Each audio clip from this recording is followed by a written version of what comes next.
Elden Ring is not an easy game, and its massive open world may leave players intimidated as to where to go to make things a bit more manageable on your journey. In this video, I have compiled some essential things to do before you head out to Stormveil Castle and progress the game's main storyline. First things first, it doesn't matter what class you choose at the very beginning. You are not tied to that specific class, and you can easily branch off and build your character how you would like. Elden Ring's equivalent to the bonfires of the Dark Souls series are called Sites of Grace. The first one you will come across once you're outside of the tutorial area is called the First Step. From here, make your way to the Church of Ela Site of Grace by traveling directly north. Here, you can access the smithing table to upgrade your weapons, and you can also talk to the merchant Kale. Make sure to buy his torch and the crafting kit. The torch is essential to light up caves and areas that are too dark to see, whereas the crafting kit allows you to craft items on the fly. Once you are done here, it's best to head east, as indicated by the guiding light emitting from the Site of Grace. These help you to the next Site of Grace on your natural progression through the story. You should eventually reach the Agheel Lake North Site of Grace. Make sure to rest at every Site of Grace you find, as the third Site of Grace will allow you to level up, thanks to Melina, who also gifts you your mount, Torrent. I offer you an accord. Use Torrent frequently, as Torrent allows you to traverse the massive map much more manageably, and his acrobatic abilities with his double jumping allows you to reach areas that would otherwise be inaccessible. While on horseback, it is also beneficial to engage enemies with your weapons, because your constant mobility on horseback can make quick work of some of the larger enemies in the game, giving you time to dish out damage and dash out of the way in the face of incoming attacks. When you reach the Agheel Lake North Site of Grace, make your way over to the Gatefront Ruins located here. There are some enemies around here, including low and mid-level knights and attack dogs, but here down these stairs rests the whetstone knife in this chest. This item is invaluable, as it allows you to configure battle arts and affinities to weapons while resting at Sites of Grace. While you are still here in the ruins, pick up the map while in the area, found here. Maps can be found on your overworld map, even though you haven't lifted the fog yet. Just find an icon that looks like this. Place your waypoint on it, travel to the location, collect the map, and your map should update with that region's topography. Now that you've got your map, you may also want to head back to the Church of Ela, because at nighttime, an NPC named Rena will appear. Exhausting her dialogue will net you the Spirit Calling Bell and the Lone Wolf Ashes. The Spirit Calling Bell allows you to summon these ashes to help you in battle at the expense of significantly depleting your mana bar. Ashes are incredibly useful when against mobs of enemies, or on boss fights when you want the aggro taken off of you, allowing you to string attacks together. It's best to hotkey your ashes for quick use. Across the game, you will find more of these ashes, so use them all and find out which one fits your playstyle best. While in this first region of Elden Ring, take advantage of the numerous catacombs and caves that reward you with a number of crafting materials and low-level bosses that gives you healthy doses of runes that you can use to level up or buy more equipment. These mini-dungeons are exactly that. Mini-dungeons that provide some reward at the end that is sure to help you on your journey. Some of the most important mini-dungeons here in the early moments of the game are as follows. The Coastal Cave. Coastal Cave is really important because once you clear its boss, keep continuing through the cave until you reach its other end at the Dragon Island, which contains a Site of Grace and an urn that you can use to get some truly powerful miracles if you are a faith build. Make sure to have your torch equipped in one of your hands so that you can light your way throughout the cave. For upgrading materials, the best place to go is without a doubt Limgrave Tunnels. There are plenty of shards here to upgrade your weapons a few times. To access the cave, you must go down into the swamp in the center of Limgrave, and at its northernmost point in the swamp, there will be a cave entrance containing the upgrade materials, known as smithing stones. Just be aware that a dragon boss will spawn in the swamp the further you cross into it, so keep your distance if you don't want to fight it. He deals massive damage with his fire-breathing attack and other blunt strikes, so it's best to be dealt with later on in the game.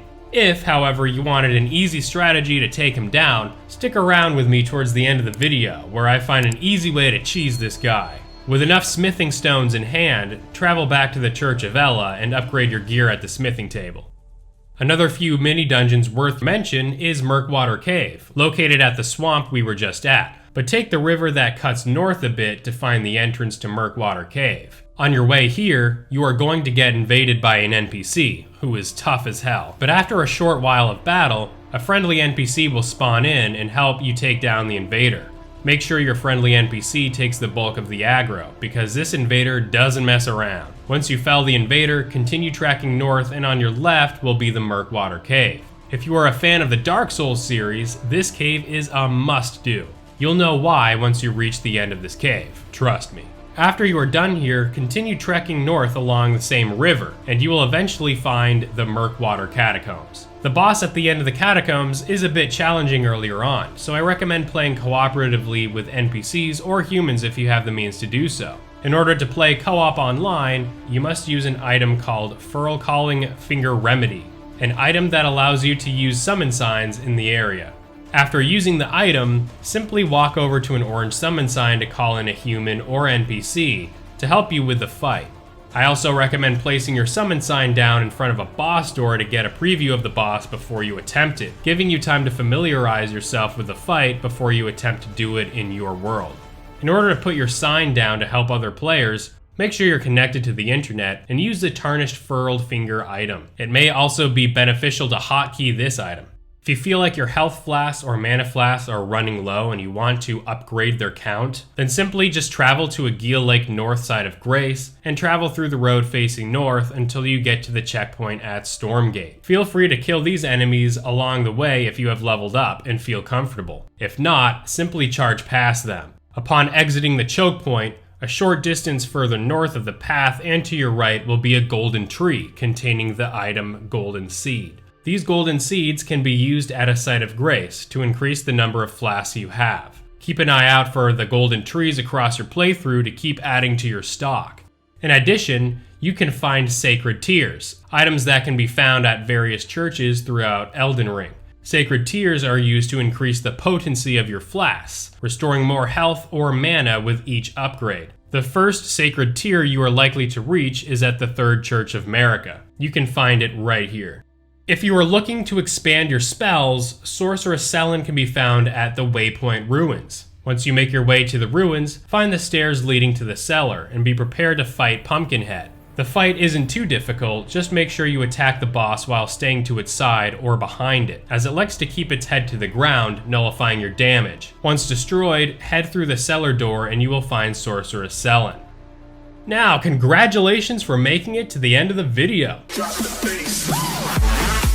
As promised, here is the strategy to fell the dragon at the swamp. So right here on the map, just south of the Limgrave tunnels, are ruins of a building nestled against the eastern cliffs of the swamp. Make sure you use Torrent, your horse, to get up to the very top, and position yourself within this small play space as outlined by the building architecture. Only this space will keep you safe from the dragon's fire breath.